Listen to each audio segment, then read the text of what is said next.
Okay, so now I'm going to focus on a specific entrepreneurial tool called design thinking. I'm also going to cover lean startup and a little bit of strategy in this as well too. So these are three fairly big concepts that we use a lot in the program, and a lot of the professors use kind of intuitively. I want to make sure I give you some cognitive structure around what design thinking is. So first of all, this is an important figure right here. Most people think that the world is this straight line, that you're in this predictable environment and that you can write a business plan around your opportunity. And this is how we taught entrepreneurship for 30 years, that you kind of sort of close your eyes and you envision this future state, and then you write a plan for how am I going to get to that amazing future state. And that really just doesn't work very well. In very few cases will any entrepreneur be able to say, oh yeah, I knew what I was going to do and I just kind of like drove towards this thing and I just wrote my plan down and we followed the plan. In fact, I don't know if there's a single entrepreneur in the history of the world that's ever just written the first plan and then that's what they did. So the reality is more on the right-hand side of the screen here, which is that you start where you are and you take your first step, and then you reassess where you are, and then you take another step. And so you're always making these adaptive changes as you learn more information. And this is called effectuation, is the entrepreneurship theory associated with this, that it starts with who you are, what your resources are, what your interests are, what your team has access to.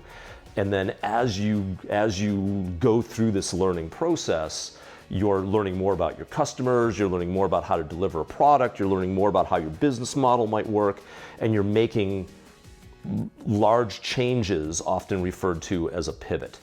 So the left-hand side of the screen is planning, the right-hand side is about searching. So design thinking is a tool for dealing with the right-hand side. The primary tools for thinking about the left-hand side are referred to as strategic planning, strategic analysis, strategic management. Things like SWOTs and PESTLE and value chain and Porter's 5 forces and competitor analysis, financial analysis, market analysis, all those kinds of tools that we used to teach in the MBA program for decades. Those all are great tools for the left-hand side. The primary tools on the right-hand side are design thinking, lean startup, these agile tools. So what we used to say to people was come up with an idea, spot an opportunity. Where it comes from, I don't know, it's magic.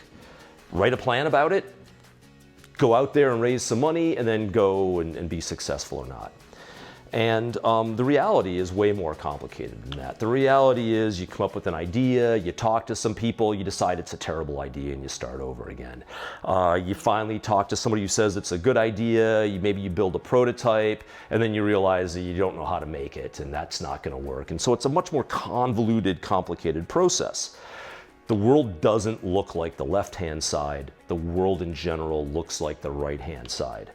So this has been an important thing and probably the single biggest new innovation in the entrepreneurship field in the last 5 to 10 years. This idea of search versus planning, that this is this revolutionary entrepreneurial mindset around searching for insights that you know that other people don't know.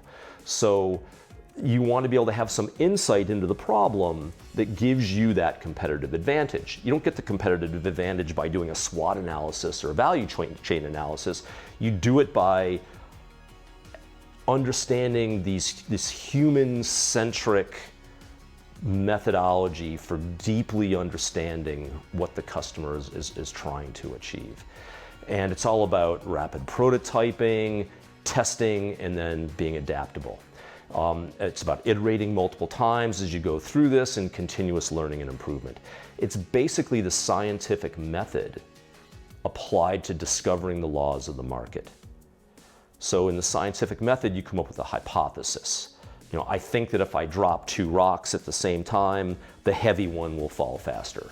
You run the test, and no matter how many times you run the test, they fall at the same rate. Okay, my understanding of reality has changed. Heavy rocks don't fall faster than light rocks. all rocks fall at the same speed. Suddenly we discover F equals ma, and it's like, oh, now we have some new insight into the way that the world works. So it's the scientific method applied to business. And this is why entrepreneurship is so revolutionary, and this is why it's so grown as a valid, reproducible process that anyone can go through. You don't have to be an entrepreneurial personality to be an entrepreneur. Anyone can be an entrepreneur. Anyone can follow the scientific method. Now, one thing I want to say right here is you should embrace this because it's hard. Like this is hard work here.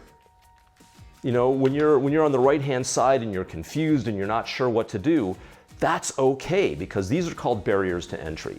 Because if it was easy, if it was at the left-hand side of the screen, somebody on the other side of the world is going to do it cheaper than you at 1/10 of the price, and you don't want to compete with somebody else being cheaper than you.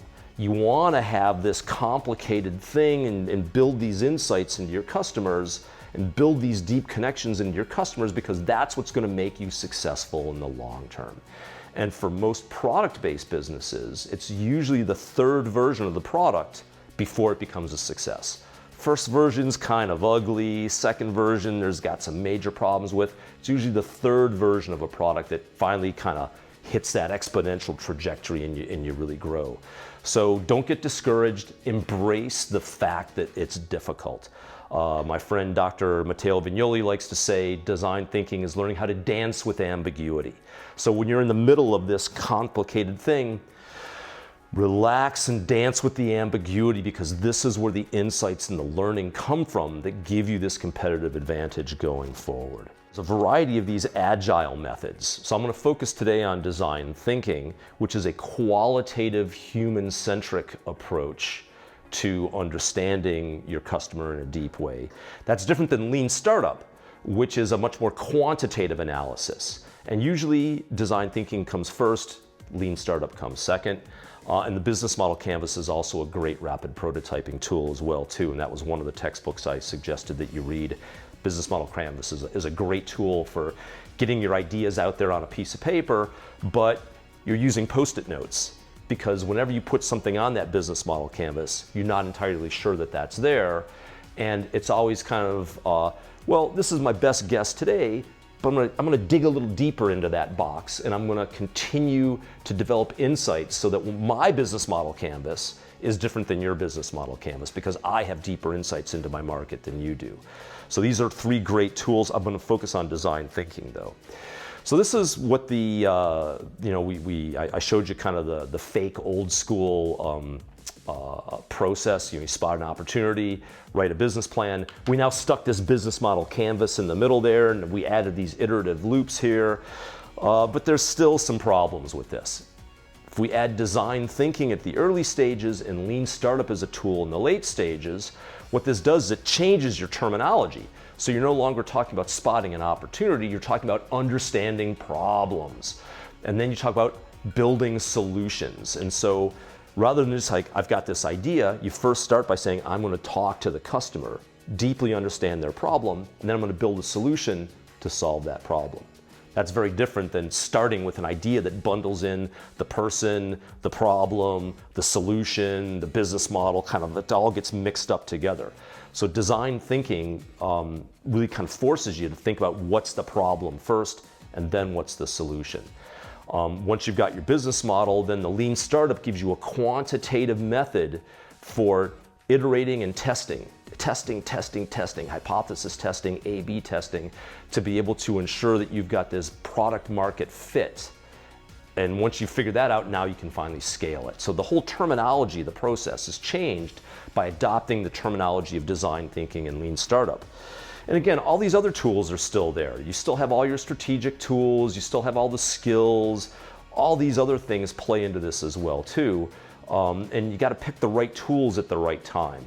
But I'm going to focus more on design thinking. That's probably a good place to stop for the next one.